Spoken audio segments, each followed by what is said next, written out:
Hey pilots, DrainMan here. Today we've got a very special video.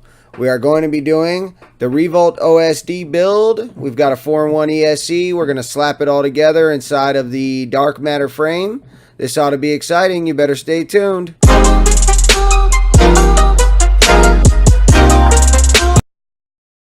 Alright pilots, let's go ahead and dive in here. What we got here is we got 4 Bosch fast lane motors. These are 1900 kV. I know it's a little high for 6S, but I want some speed on this build, so this is what I'm going with.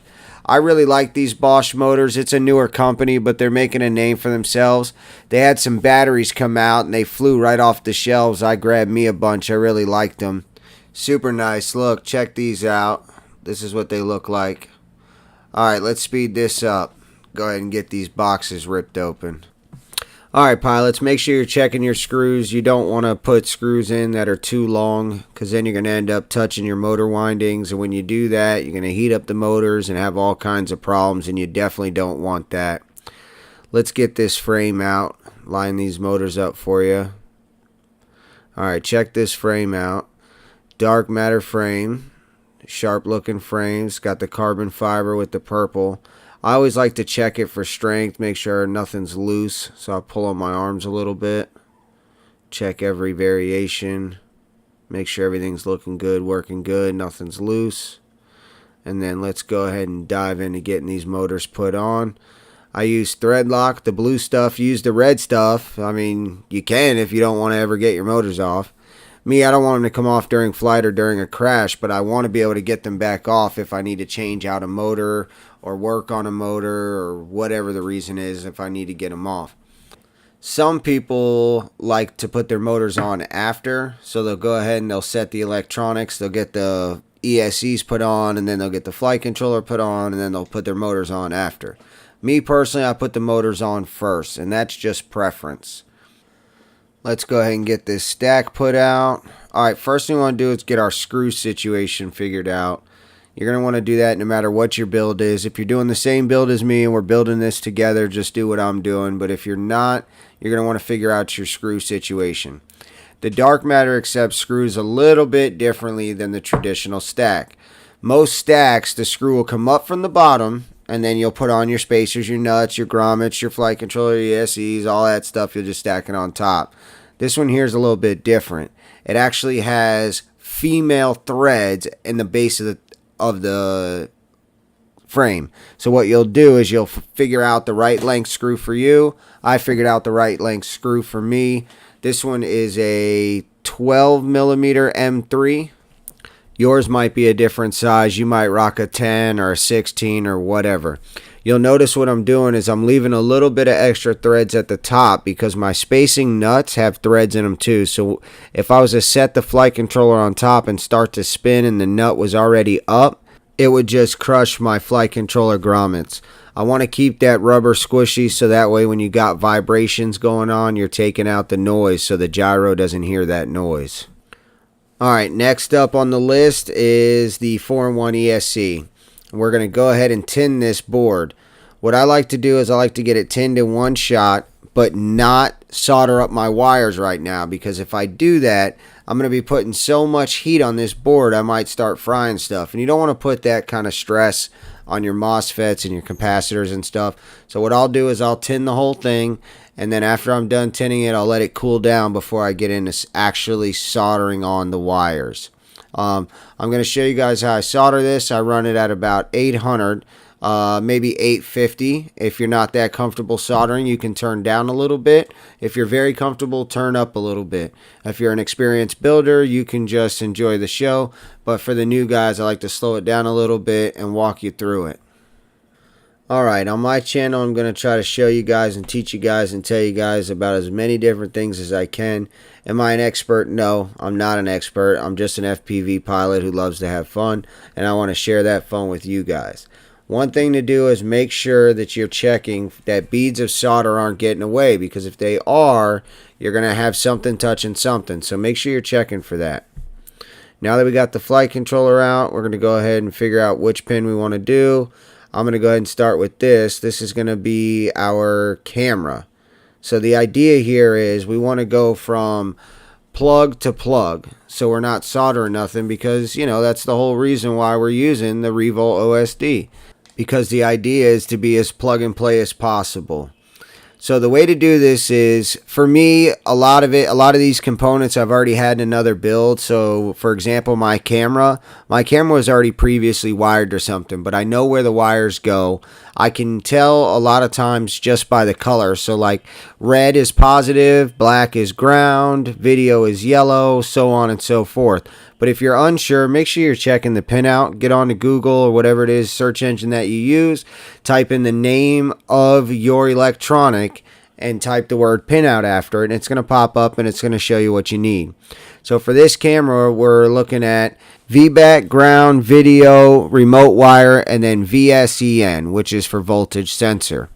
On my last FlightOne build, I was using the voltage sensor because it was just a Revolt V3. I didn't have OSD. On this build, I will have OSD. If you don't know what OSD is, it's on-screen display. And what that's referring to in specific for this is knowing what your battery voltage is, having a timer, you know, when do I come down, when is my battery low, all that kind of stuff. So what you're seeing me do here is I'm depinning. So you're going to use a sharp blade or something like that, lift up each pin and get it set where you need it to be. Once you've lifted it up, you can pop it out. Once you've popped it out, make sure you're in the correct orientation with your new wire, and then just slide it in. So there you go. So what you're looking at here is I have my camera pin harness ready to go. So I just got to get my wires depinned and then put them in the correct orientation. And like we talked about for this camera, we're looking at VBAT all the way to the left, then ground, then video, then remote, and then voltage sensor. But again, I don't need the voltage sensor because I have OSD. If you're unsure as to where your wire goes and you're Googling, you can't figure it out, or you're watching this and you need help, drop a comment down there. I'll help you out. I got no problem helping anybody. I know what it was like to be in the beginning. And there's plenty of guys that are going to watch this video that are going to be willing to help as well. They'll send a reply to your question. So don't feel like you can't ask. You know, you're not stupid. The only stupid question is the question that you don't ask, right? Didn't all of our parents tell us that? All right, so we got it depinned. Now what I'm going to do is I'm going to get my harness ready. And I'm going to slide the wires up into the connector. If I can stop fumbling it. Yep, let's see the orientation. Yep. Okay. Yep. So now let's go ahead and slide these pins in here. Now you see that there's a few other options, remote, etc., etc. I only need 3 because I need to power it, I need to ground it, and I need my video. Slide this up in here. This part can be a pain in the neck. Try to have patience. Don't let it get to you. There's no point in getting irritated. Then you're not going to have any fun, man. And the idea is to have fun. I want to show you guys how this one goes together. And then from there, I can speed up the rest of the connections because you'll kind of have an idea. I don't want to speed it up too much for the guys that are like, hey, come on, speed through this. I don't want to see this. I don't want to speed it up too much because there's guys that are watching that don't know, and they do want to know. So I'm going to go through it step by step. I want you guys to learn it, see it, understand it too. Yeah, the idea is for you guys to be able to do the next one on your own. Although we're going to be doing more here, so make sure you hit that subscribe button. That way when the next build video comes out, you guys can be on board. Make sure you put the pointy part up like I just did not do. See how I'm pulling it out and I'm flipping it over? Make sure you're putting the pointy part up. And then one thing I want you guys to do, every time you put it in, you push it in there, give it a little tug. You see how I'm tugging on this, making sure it's good? I want you guys to do that because the last thing we want is be out in the air flying in the middle of a flip-diddy-dip and then have that come loose on us. That won't be any good, I'm telling you now. Alright, plug this in, make sure we're all good, we're all set. Look at that, nice snug fit, huh? Beautiful.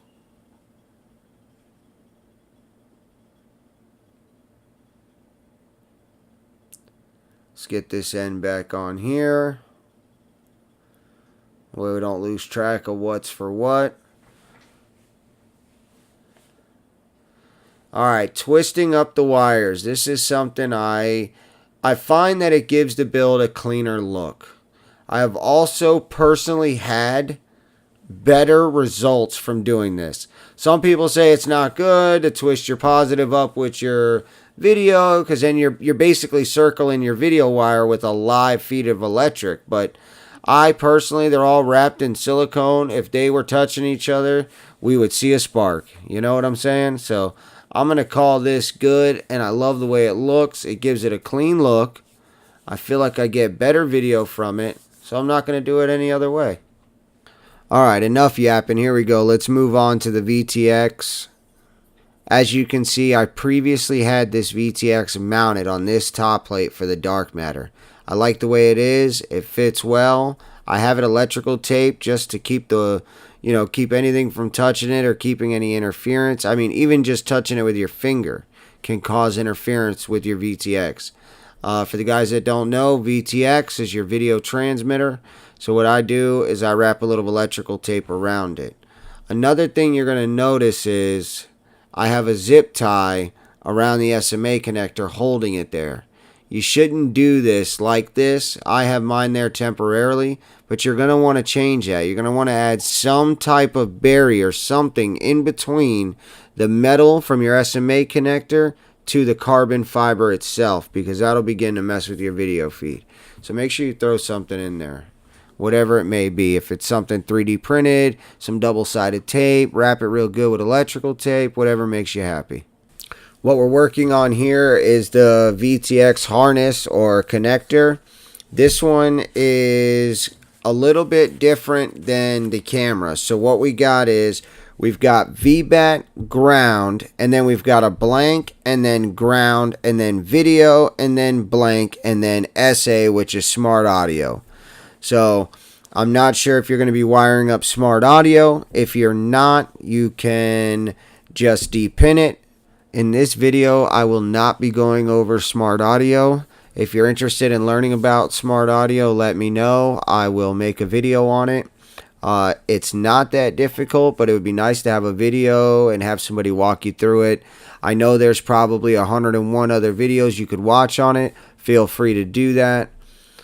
What I'm doing here is, because we have, VBAT ground blank, ground video blank, what I'm doing is, rather than pulling all the pins out and then trying to figure out which one goes where, I'm pulling pin by pin. And as you can see, I check it. Every time I put a pin in, I make sure it's nice and tight. So what I got here is I've got VBAT and then I've got ground. After that, I'm going to have a blank, and then there's another ground. So what that ground is for is if you're going to be pulling 5 volts out of the VTX, because this VTX in particular, the Unify Pro HV, it actually has a BEC on board and an output source, and what it's going to do is it's going to put out 5 volts. And it's pretty common in a FlightOne build like this for you to do that, but you don't have to do that in this build, because the Revolt OSD, sure enough, gives us 5 volts. Plus, we want to make sure that we're sending our video through the board too, because that's how you're going to get your OSD, is by putting your camera on the video in and putting your VTX on the video out. Alright, the video wire is ending up to be in the 5th pin. So you got 1, 2, 3, 4, 5 as in VBAT, ground, then there's a blank, and then a ground. Then your video. That's how I get the 5th one. Again, make sure the pin is facing up and slide her in. Check. She's good. Last but not least, we're going to get this smart audio done. I got to depin this old white one. And she's out.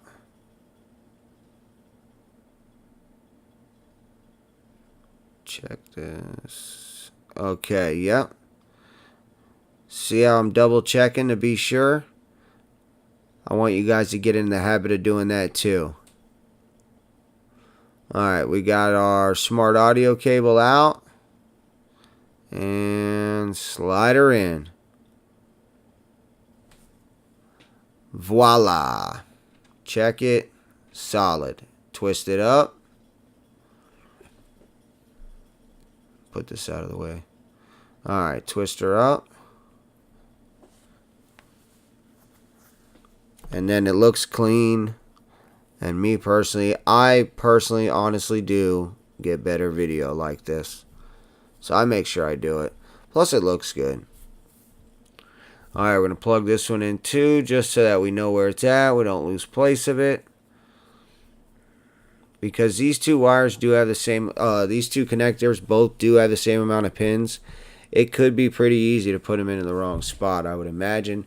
You know, if you're checking your work, like DrainMan tells you, then you won't have that happen. But for the guys that are going to just go anyways, you know. And our last connector to get ready is this one right here, which is going to be our Crossfire connector. For you, if you're running FR Sky, then that's what it is. If you're running Fly Sky, Spectrum, whatever you're running, this is the one you're going to use for that. So let's go ahead and pop this in.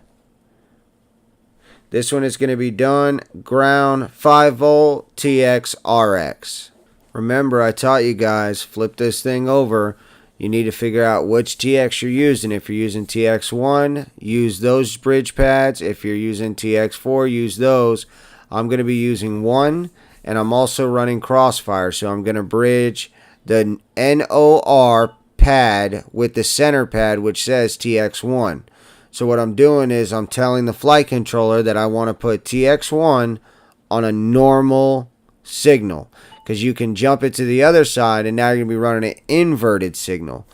And that would be if you're running FR Sky. You need to check, you know, depending on which one you're running, is going to decide what you need. For me, normal, Crossfire, I love it. Get these wires nice and straight, flatten them out, and then you're going to want to get in a good position. Make sure you make it where you're comfortable, so that way when you're soldering it up, you can get to the pads. I always have a hard time with the Crossfire Nano. That's why they call it a Nano, because it's freaking tiny. So I always have a hard time with this, but do the best you can. Me personally, it's starting to grow on me with the Crossfires. What I like to do is, no. Yep, don't pretend it. Go ahead and stick your wire in, and then give it a little bend down. I'm going to go ahead and try to do this. Give it a little bend down, and then after you do that, you'll put a little bead of solder on top. And now you've got a much stronger hold than you would if you just laid it on top and just slapped a bead of solder on top, you know, because that could get ripped off. If you have it actually through it, I mean, come on, what are the you're likely to rip off, you know, break the board in half and rip half the board off before you're going to disconnect that wire. And I like that because my receiver is important. If I lose connection, then what? Alright, so there's our ground. Make sure you're putting your ground to the square. There's 4 pads. The one all the way on the right is square. You got circle, circle, circle, square. Put the ground on the square. I can't stress this enough because if you're looking at pinouts and wire diagrams online, the square's all over the place. The square's on the left, it's on the right. They're putting pot, you know, it's easy to screw this up. So just make sure you're putting it in the right spot. This part, like I said, is a pain in the neck. It's going to take patience. Don't get frustrated with it. Just, you know, have patience. Slide it in. Oh, grab the tweezers. Hurry, pinch it. There it is. Too far. You see what I'm saying? Drive me mad, mate. Go bloody crazy. I don't know about my English accent, but this thing is really driving me nuts right now. Alright. Jeez, man. This is unacceptable. Oh my goodness. How long does it take to put a freaking wire to the pad? Jeez, you guys might as well go watch another channel, because I'm never going to get this on here. Good heavens.